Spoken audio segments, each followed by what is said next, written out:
नमस्कार. आज आपण बनवणार आहोत नाव काढताच तोंडाला पाणी सुटणारच असे भाजणीचे स्वादिष्ट खमंग थालीपीठ. थालीपीठ ही एक पारंपरिक आणि पौष्टिक महाराष्ट्रीयन पदार्थ आहे. याला आपण वन डिश मीलही म्हणू शकतो. हे थालीपीठ खाण्यात जितकं स्वादिष्ट असतं तितकंच ते बनवणंही सोपं आहे. चला तर मग लागा कामाला. त्यासाठी लागणारं साहित्य आपण पाहूयात. त्यासाठी इथे मी 2 वाट्या थालीपीठाची भाजणी घेतली आहे. 1 वाटी कांदा घेतला आहे कारण की आपण कांद्याचं थालीपीठ बनवणार आहोत. आणि इथे मिरची आणि लसणाचा मीठ घालून केलेला ठेचा घेतला आहे. कृती पाहण्यापूर्वी आपल्या आरोग्य रुची किचन कट्ट्यावर आपले स्वागत आहे. तर यासाठी एका भांड्यामध्ये मी 2 बाउल भाजणीचं पीठ घेतलेलं आहे. ही भाजणी घरी बनवलेली आहे. ह्याची रेसिपी आता मी लोड करणार आहे उद्या चॅनलवर, नक्की बघा. इथे मी 1 बाउल कांदा घातला आहे. त्यानंतर हिंग, अर्धा चमचा हिंग घातलेला आहे. आपण हळद घालूयात इथे. आणि इथे मी कोथिंबीर नाही आहे माझ्याकडे आज, आणि मी इथे आज कढीपत्त्याची पानं कापून घातलेली आहेत आणि चवीनुसार मीठ आणि आपण बनवून घेतलेला हिरवी मिरची आणि लसणाचा ठेचा. आता हे आपण व्यवस्थित सगळं एकत्र हाताने मिक्स करून घेऊयात कारण की कांद्यात जे पाणी आहे त्यात आधी भिजवून घेऊयात आणि त्यानंतर लागेल तसं पाणी घालूयात. आजची ही रेसिपी आवडल्यास आपल्या चॅनलला नक्की सबस्क्राईब करा, म्हणजे नवीन नवीन लोड केल्या जाणाऱ्या रेसिपींची नोटिफिकेशन सर्वात आधी आपल्यापर्यंत पोहोचेल. आणि आपल्या चॅनलला लाईक आणि शेअर करा. पिझ्झा वाटून झाल्यावर मिक्सरचं भांडं विसळून त्यातलं पाणी मी बाउलमध्ये काढून ठेवलं आहे. तर आता इथे मी पाणी घालून घेतलेलं आहे. अर्धा कप घातलं आहे आधी आणि ते नीट मिक्स करून घेऊयात. इथे मी भाजणीला जास्त आत्ता पीठ भिजवू त्याला पाणी नाही घालणार आहे कारण की मला खमंग थालीपीठ बनवायचं आहे.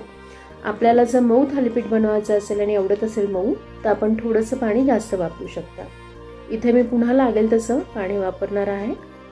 हे भिजवताना मी थोडं कमीच पाणी वापरलं आहे. एका बाउलला थोडंसं कमी पाणी घेतलेलं आहे मी. आपण आपल्या आवडीनुसार करू शकता. मऊ थालीपीठांसाठी जास्त थोडंसं पाणी वापरू शकता. हे साधारणतः घट्टसं पीठ भिजवून ठेवलेलं आहे. आणि आता इकडे मी तवा गरम करायला ठेवला. मी लोखंडाचा तवा घेतला आहे. त्याला तेल लावून घेते पूर्णपणे व्यवस्थित. मला थालीपीठ हे खमंग आवडतं आणि लोखंडी तव्यावरचं थालीपीठ हे छान खमंग होतं, त्यामुळे मी लोखंडी तव्यावरच बनवते. आता एक गोळा घेतला आहे मी पिठाचा आणि मी तव्यावरच डायरेक्ट थालीपीठ लावून घेते. मंद गॅसवर चालू आहे तवा खालती, किंवा आपण गॅस बंद करून सुद्धा आधी थालीपीठ लावून घेऊ शकता आणि मग तवा गरम करायला ठेवू शकता. आता व्यवस्थित मी पातळसर थालीपीठ लावले. आपण आपल्या आवडीनुसार थालीपीठ लावा, जाड किंवा पातळ. अशा प्रकारे थालीपीठ लावून घेतलेलं आहे आणि त्याला आता मी बरोबर मधोमध एक होल पाडलं आहे. आजूबाजूला आणखी मी थोडीशी त्याला पाडून घेते होल, म्हणजे त्यामध्ये आपल्याला तेल सोडता येईल व्यवस्थित. हे बघा, म्हणजे सगळीकडे थालीपीठाला तेल पसरेल आणि खमंग असं आपलं थालीपीठ तयार होईल. आणखी थोडंसं तेल सोडलं आणि आता ह्याच्यावरती मी पाणी घालते आणि झाकून ठेवूयात थोड्या वेळासाठी. आणि ह्याच्यासाठी आपण गॅसची फ्लेम एकदम बारीक करून ठेवलेली आहे. अजिबात मोठ्या गॅसवर नाही करणार. तोवर इकडे मी आपण एखाद्या कापडावर किंवा एकदम प्लास्टिकच्या शीटवर सुद्धा थालीपीठ थापून घेऊ शकतो. मी इथे एक रुमाल घेतलेला आहे ओला करून, त्याच्यावरती पिठाचा गोळा ठेवला आहे आणि त्याच्यावरती हे थालीपीठ हे बघा अशा रीतीने आपण थापून घेऊ शकतो. सेम तीच प्रोसिजर आहे, फक्त आपण हे रुमालावर घेतोय आणि ह्याला होल पाडतो. नवशिक्यांसाठी हे असं रुमालावरही करू शकतात, पण मला तव्यावर लावलेलं थालीपीठ खूप आवडतं कारण की ते जास्त खमंग होतं. हे बघा, आता आपला चुर्र असा आवाज आला. त्यानंतर मी झाकण काढलं आणि आता हे थालीपीठ काढते. पहिलंच थालीपीठ आणि लोखंडी तवा आहे, त्यामुळे निघायला थोडीशी कसरत करावी लागते ते काढताना, पण छानपैकी बघा आता पलटलं किती छान खमंग आणि खुसखुशीत असं आपलं थालीपीठ तयार आहे.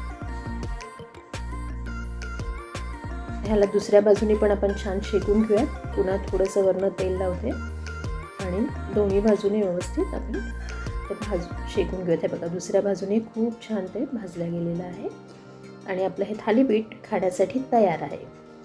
तर आता हे आपण एका प्लेटमध्ये काढून घेऊयात आणि आपण जे कापडावरती तयार केलेलं ते थालीपीठ लावलं आहे, ते थालीपीठ आता तव्यावर घालूया. तर कापडावरचं थालीपीठ आपण उचलून तव्यावरती आणलं आणि पाणी घातलं त्या रुमालावरती म्हणजे थालीपीठापासून रुमाल सहज वेगळा झाला. आणि आता हे मी पुन्हा हाताने थोडंसं दाबून घेते, म्हणजे ते तव्यावरती व्यवस्थित चिकटलं जाईल थालीपीठ आणि म्हणजे सर्व बाजूनी व्यवस्थित भाजलंही जाईल. आणि आता त्याच्यावरती पाणी घातलं आहे आणि वरनंही मी पुन्हा हात फिरवला की जेणेकरून जी होल पाडताना जो उंचवटे तयार होतात ते पसरट होतील आणि थालीपीठ पलटल्यावर तेही छान भाजलं जाईल. पुन्हा मी झाकण ठेवलं होतं त्याच्यावरती, हे बघा. आणि आता झाकण काढल्यावर ते छान ड्राय झालं एक वरच्या बाजूने, म्हणून मी आता ते पलटलं तेल लावून. अशा रीतीनं आपण सगळी थालीपीठं आपली बनवून घेऊया. पुन्हा थोडंसं तेल लावते. मगाशी सांगितल्याप्रमाणेच मी उद्या थालीपीठाच्या भाजणीची व्हिडिओ लोड करणार आहे. तर तो आपल्यापर्यंत सर्वात आधी पोहोचण्यासाठी आणि अशाच विविध रेसिपी आपल्यापर्यंत सर्वात आधी पोहोचण्यासाठी, नोटिफिकेशन मिळवण्यासाठी आपल्या चॅनलला सबस्क्राईब करा. आणि आजची रेसिपी जर आपल्याला आवडली असेल तर आपल्या चॅनलला नक्की शेअर करा, लाईक करा. आणि आजची ही आपली थालीपीठं आपण दह्याबरोबर तर खाऊच शकतो, पण आपल्याला आवडत असेल तर लोण्याबरोबर किंवा ठेचा किंवा चटणीबरोबरही खाऊ शकतो. आणि हे थालीपीठ नुसतं खायलाही छानच लागतं. पावसाळ्याचा दिवस असो अथवा थंडीचा, या दिवसात तर गरमागरम थालीपीठ वा खूपच छान वाटतं.